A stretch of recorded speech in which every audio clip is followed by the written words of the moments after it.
أشهد أن محمد رسول الله. இது அகில மக்கள் அனைவருக்கும் நல் உபதேசமே அன்றி வேறில்லை.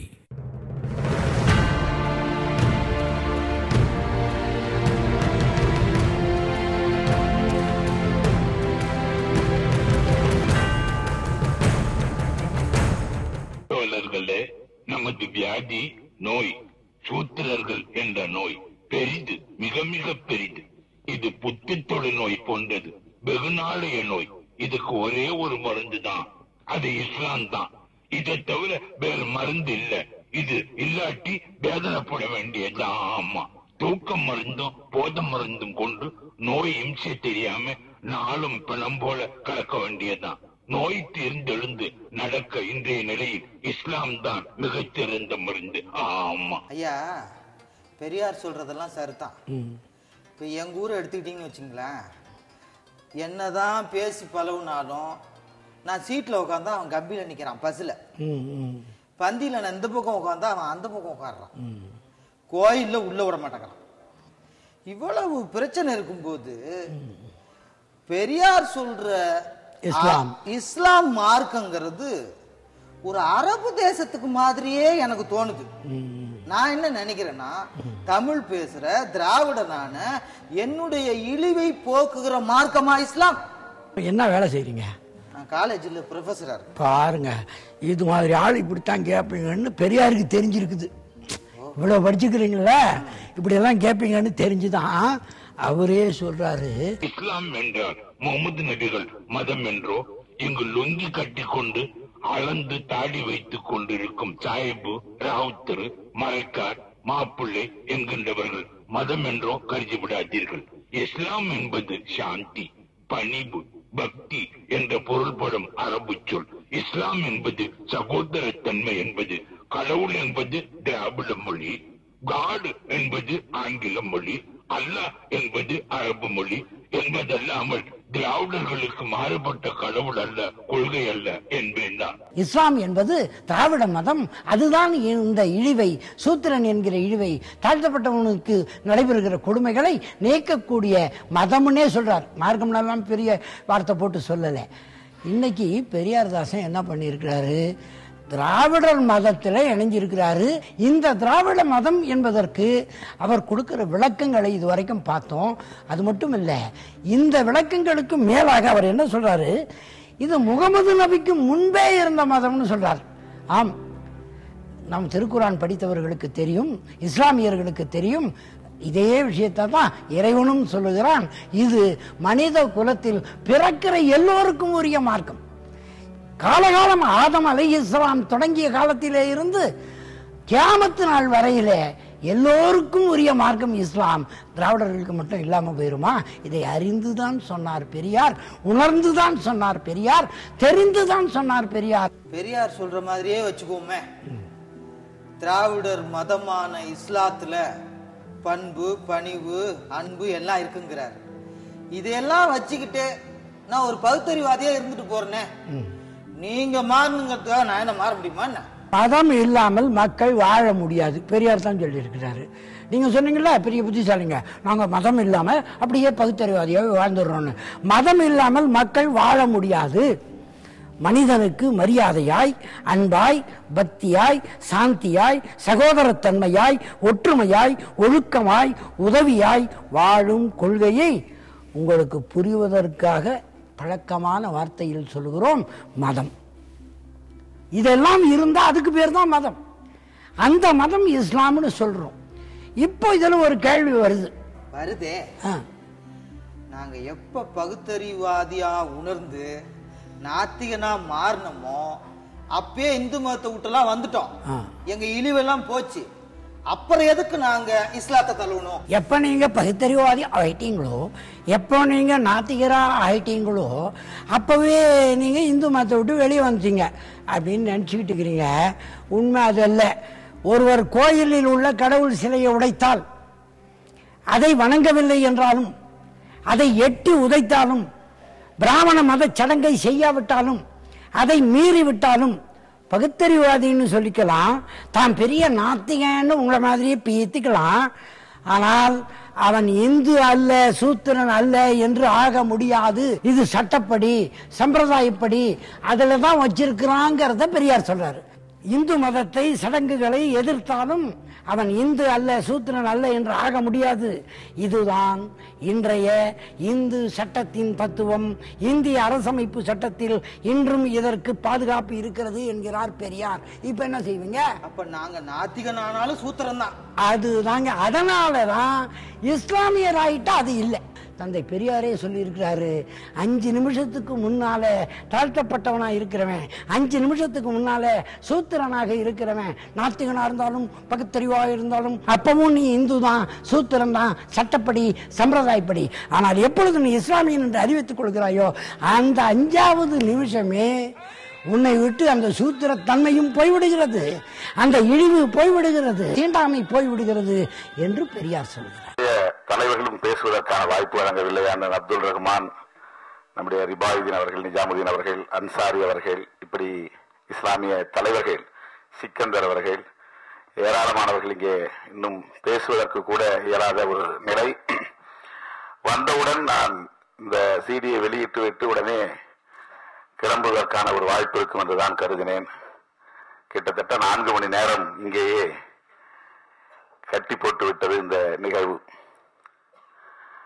இதை தயாரித்திருக்கிற நம்முடைய இப்ராஹிம் காசிம் அவர்கள், செங்கிஸ்கான் அவர்கள், இயக்கியிருக்கிற சிபி சந்தர் அவர்கள், இந்த மூவரையும் இங்கே பேசிய தலைவர்கள், திரைப்பட இயக்குநர்கள் மனமாற பாராட்டி இருக்கிறார்கள்.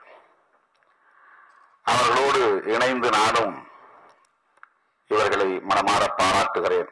அதே வேளையில் 2 முக்கியமான செய்திகளை உங்களோடு நான் பகிர்ந்து கொள்ள விளைகிறேன்.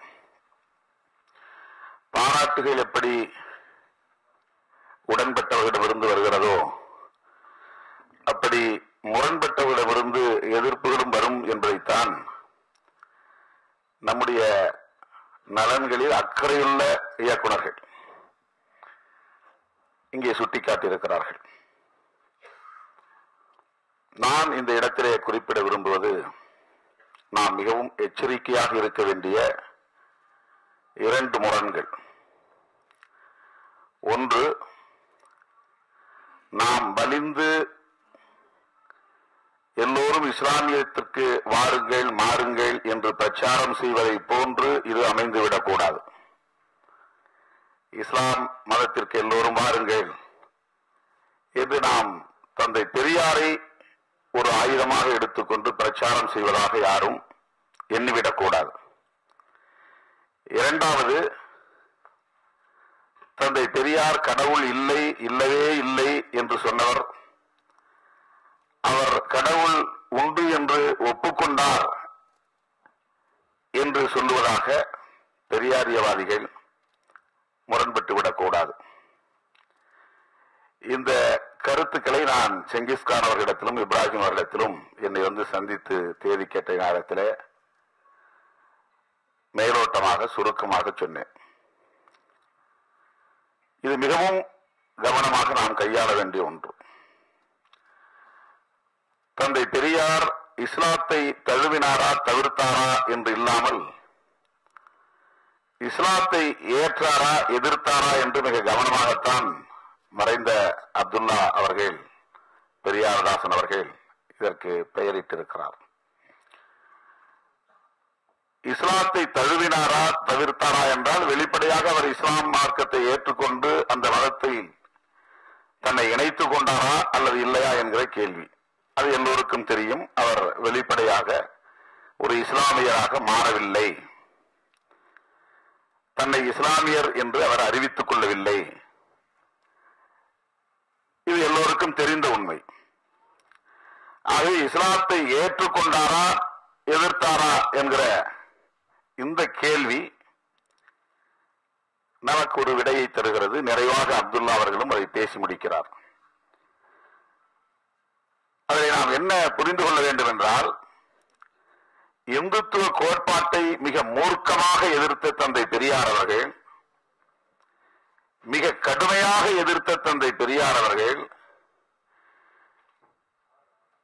மிக அழுத்தமாக விமர்சித்த தந்தை பெரியார் அவர்கள் இஸ்லாத்தை குறைந்த அளவுக்கு கூட எதிர்க்கவோ விமர்சிக்கவோ இல்லை என்பதுதான் நாம் புரிந்து கொள்ள வேண்டிய, உணர்ந்து கொள்ள வேண்டிய ஒரு உண்மை.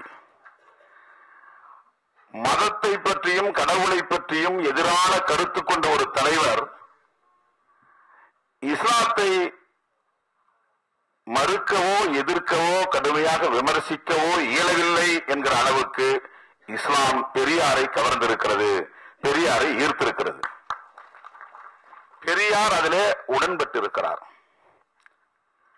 அதிலே மிக கவனமாக அப்துல்லா அவர்கள் அந்த ஆவணப்படத்திலே சொல்லுகிறார், கடவுள் இல்லை என்று தந்தை பெரியார் எப்படி சொல்லுகிறார் என்றால், மனிதன் படைத்த கடவுள் இல்லை என்று சொல்கிறார்.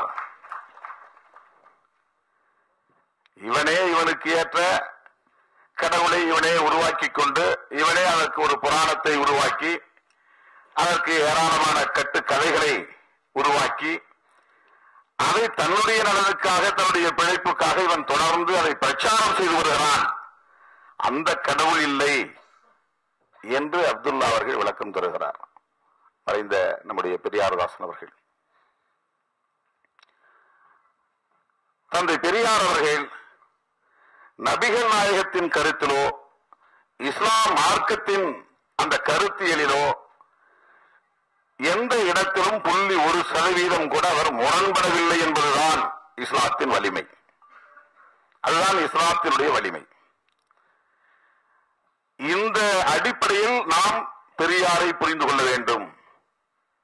இந்த அடிப்படையில் இந்த ஆவணப்படத்தின் கருத்து பரவ வேண்டும். இல்லை என்றால் இது தேவையற்ற விவாதங்களை எழுப்பும். ஆக தந்தை பெரியாரால் விமர்சிக்கப்பட முடியாத அளவுக்கு, தந்தை பெரியாரால் மறுக்கப்பட முடியாத அளவுக்கு, தந்தை பெரியாரால் எதிர்க்கப்பட முடியாத அளவுக்கு, அவராலேயே அதை ஏற்றுக்கொள்ளக்கூடிய, அந்த கருத்துக்கு உடன்படக்கூடிய அளவுக்கு இது சமத்துவம் நிறைந்த, ஜனநாயகம் நிறைந்த ஒரு கோட்பாடாக இருக்கிறது. அதனால் இதை எல்லா தளங்களிலும் அவர் ஆதரித்து பேசியிருக்கிறார். இஸ்லாத்தை ஏற்றாரா என்ற கேள்விக்கு என்ன பொருள் என்றால், இஸ்லாத்தை ஆதரித்தாரா இல்லையா என்பதுதான் அதற்கு பொருள்.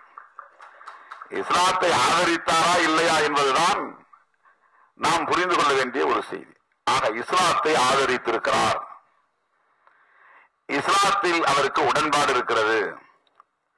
அப்படி என்றால் அடுத்த கேள்வி, அப்போ கடவுள் இல்லை என்று சொன்னவர் கடவுள் உண்டு என்று ஒத்துக்கொள்கிறாரா என்ற கேள்வி வருகிறது.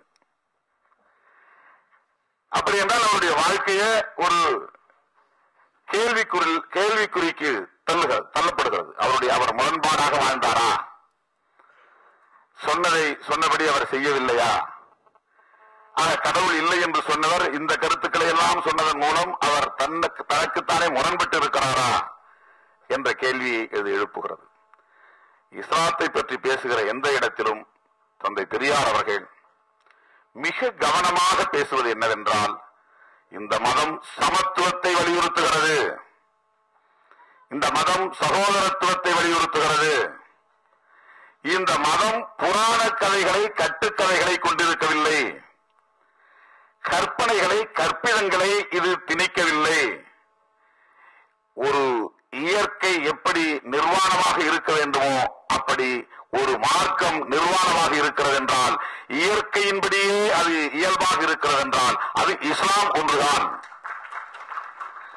தண்ணீர் தண்ணீராகவே இருக்கிறது, காற்று காற்றாகவே இருக்கிறது, நெருப்பு நெருப்பாகவே இருக்கிறது என்பதை போல, ஆகாயம் ஆகாயமாகவே இருக்கிறது என்பதை போல இயற்கையின் தத்துவத்தோடு இயைந்த ஒரு மார்க்கமாக இருக்கிறது இஸ்லாம். இஸ்லாத்திலே இப்படி எந்த கட்டுக்கதையாவது உண்டா? அல்லது எந்த விதமான புராண கற்பனைகள் உண்டா? எதுவுமே இல்லை. சிவபெருமானுக்கு புராண பின்னணிகள் இருப்பதை போல, பிரம்மனுக்கு புராண பின்னணிகள் இருப்பதை போல, மகாவிஷ்ணுக்கு பல கட்டுக்கதைகள் இருப்பதை போல, ஏராளமான கடவுள்கள், எந்த கடவுள்களை எடுத்துக்கொண்டாலும் அந்த கடவுள்களுக்கு ஒரு புனிதத்தை கற்பிப்பதற்காக கட்டுக்கதைகள் உண்டு. ஆனால் சமுதாயம் என்று சொன்னால் அதை எப்படி நாம் ஏற்றுக்கொள்கிறோமோ, நெருப்பு என்று சொன்னால் அந்த நெருப்பின் இயல்பான பண்பை நாம் எப்படி ஒப்புக்கொள்கிறோமோ, அப்படி அல்லாஹ் என்று சொன்னால் அல்லாஹ் ஒரு இயற்கையான ஒன்று, அதற்கு உருவமும் இல்லை, அதற்கு எந்த கதைகளும் பின்னணிகளும் இல்லை, எந்த புராணமும் இல்லை. அதனால் துளி அளவும் தந்தை பெரியார் இந்த கருத்தியலை எதிர்க்கவில்லை. அதுதான் இஸ்லாத்தோடு தந்தை பெரியாருக்கு இருக்கிற புரிதல்.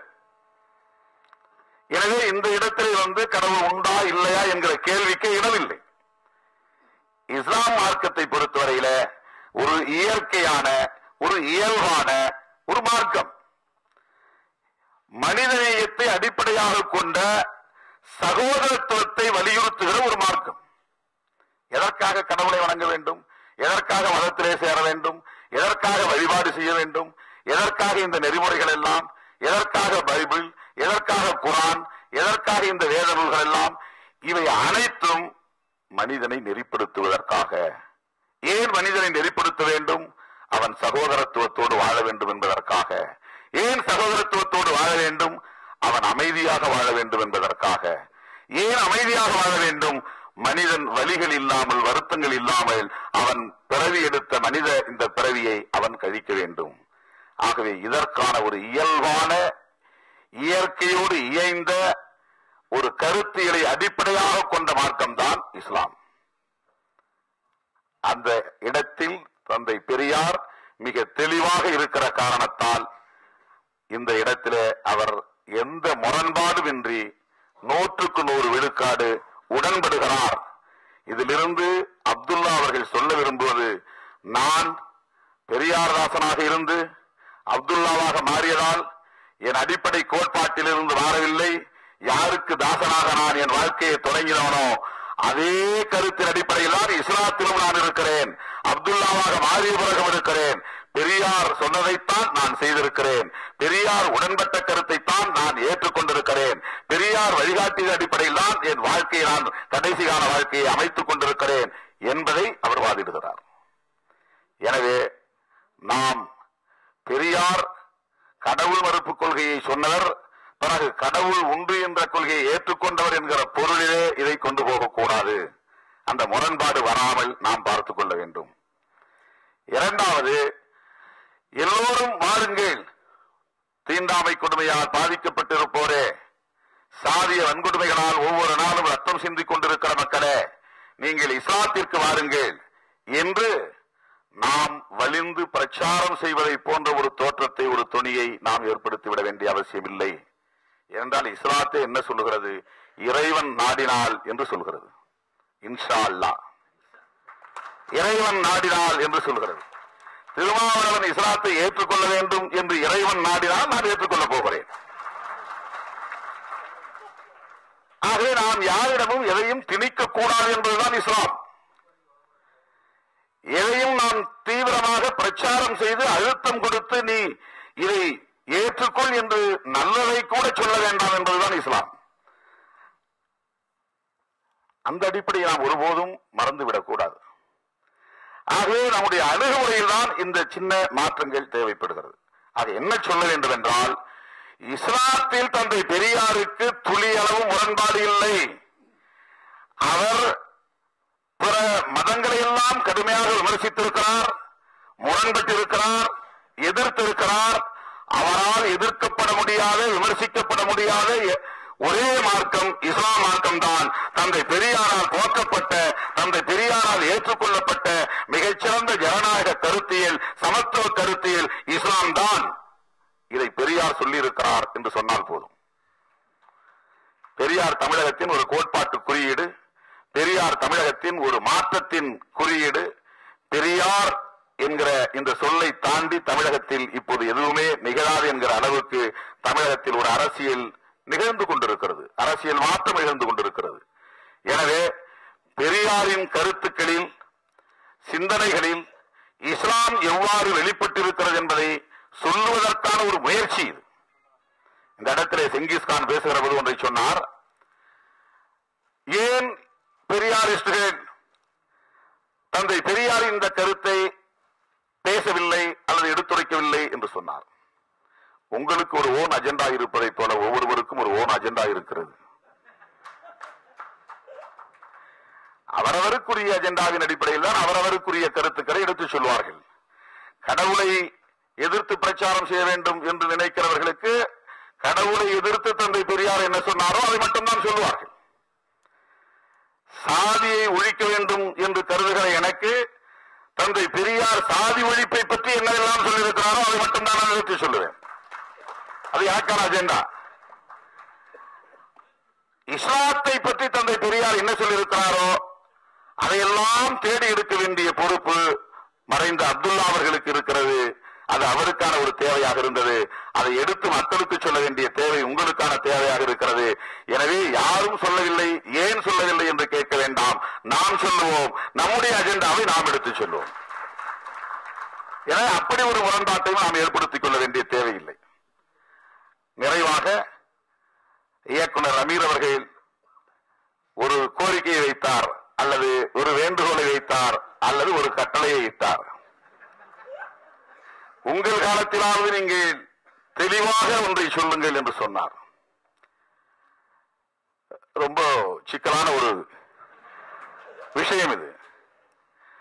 நான் தெளிவு பெற்று இருந்தால் போதாது, மற்றவர்களை தெளிவுபடுத்த வேண்டிய தேவை இருக்கிறது. இந்த தெளிவுபடுத்துவது என்பதுதான் சிக்கலுக்கு உரியதே. யார் தெளிவுபடுத்துகிறார்களோ அவர்கள்தான் மகான்களாகிறார்கள். அதனால்தான் நபிகள் நாயகம் இன்றைக்கும் பேசப்படுகிறார். அதனால்தான் கௌதம புத்தர் இன்றைக்கும் பேசப்படுகிறார். அதனால்தான் இயேசு பெருமான் பேசப்படுகிறார். இப்படிப்பட்ட மகான்கள் எல்லாம் வந்தும் இன்னும் நம்முடைய மக்கள் தெளிவு பெறவில்லை. ஏனென்றால் அவ்வளவு எளிதான விஷயம் இல்லை தெளிவு பெறுவது என்பது. எனக்கு நான் தெளிவு பெற்று விடலாம். ஆக அவரும் சரியாகத்தான் வார்த்தையை கையாண்டார். தெளிவான ஒரு முடிவை சொல்லுங்கள் என்றுதான் சொன்னார். மக்களை தெளிவுபடுத்துங்கள் என்று சொல்லவில்லை. தெளிவுபடுத்துவது ரொம்ப கடினமான ஒரு வேலை. இப்போது நான் சொல்வதை கூட ஒவ்வொருவரும் ஒவ்வொரு கோணத்தில் இருந்து பார்க்க வாய்ப்பு இருக்கிறது. திருமாவளவன் என்னதான் சொல்ல வருகிறார்?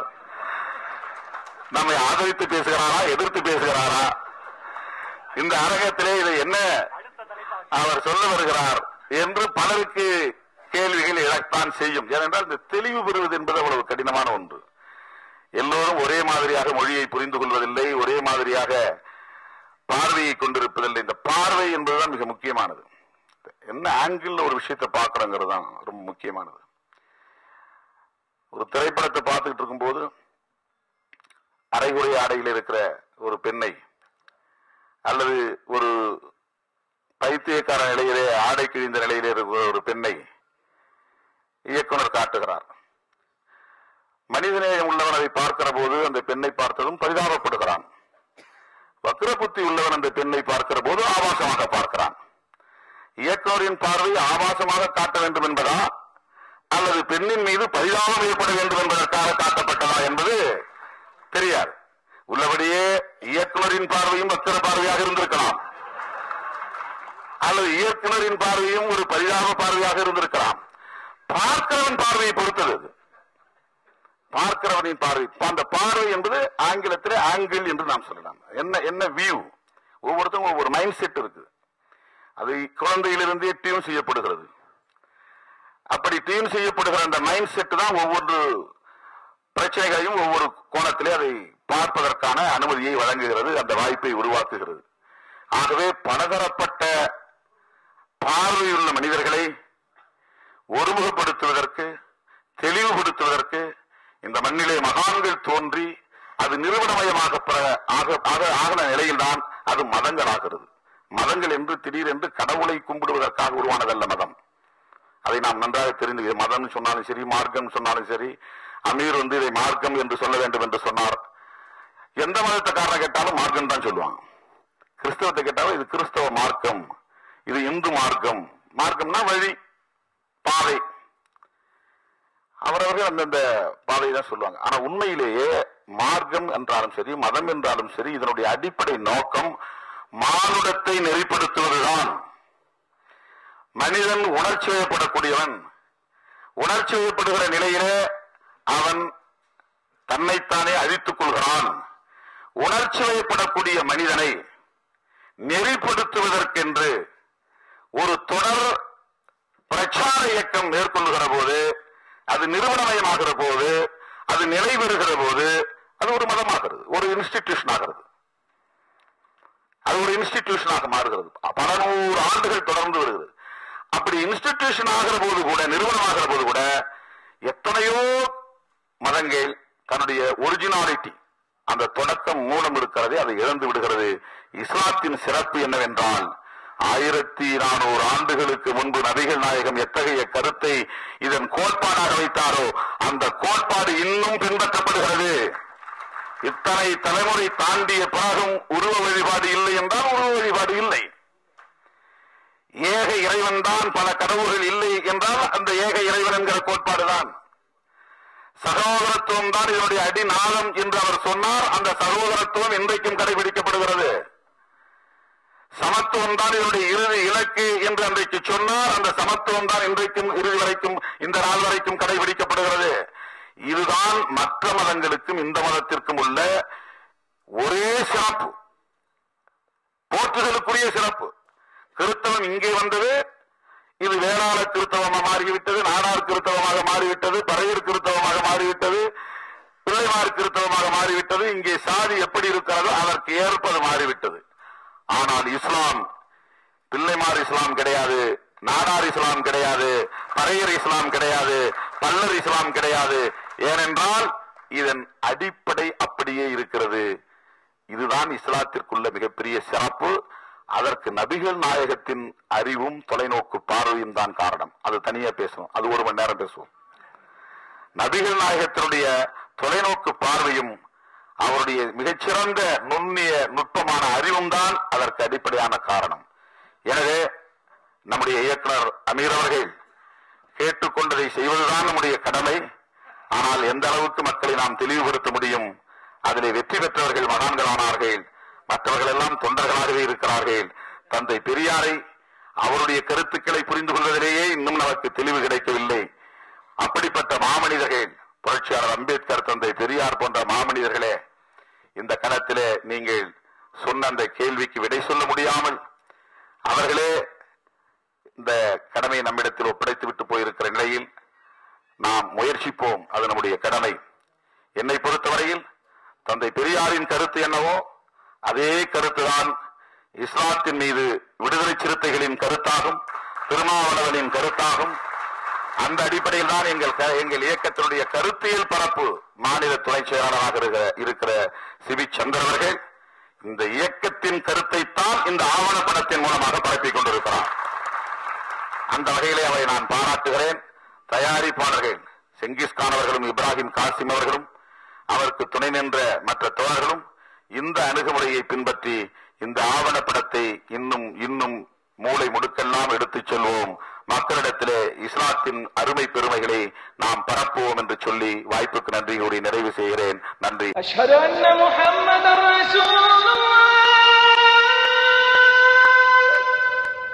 இது அகில மக்கள் அனைவருக்கும் நல் உபதேசமே அன்றி வேறில்லை.